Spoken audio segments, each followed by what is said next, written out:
निवडणूक आयोग जाणीवपूर्वक काँग्रेसचे मतदार डिलीट करतोय, राहुल गांधींचा आरोप. हायड्रोजन बॉम्ब बाकी असल्याचं केलं स्पष्ट. आयोगाचाही पलटवार.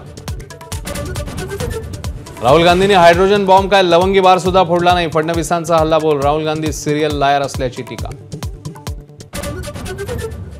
अंतर्वालीत दगडफेकीच्या प्लॅनवेळी शरद पवारांचा आमदार बैठकीला उपस्थित. छगन भुजबळांचा शरद पवारांवर निशाणा. जरांगेंवरही टीका.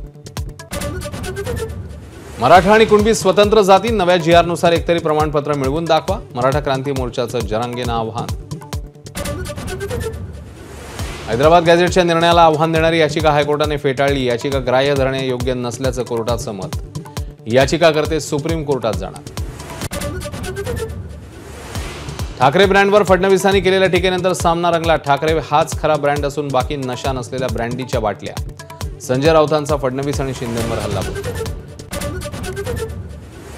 गोपीचंद पडळकरांची पुन्हा एकदा जीभ घसरली. जयंत पाटलांवर खालच्या शब्दात टीका. अजित पवारांची पडळकरांच्या वक्तव्यावर नाराजी.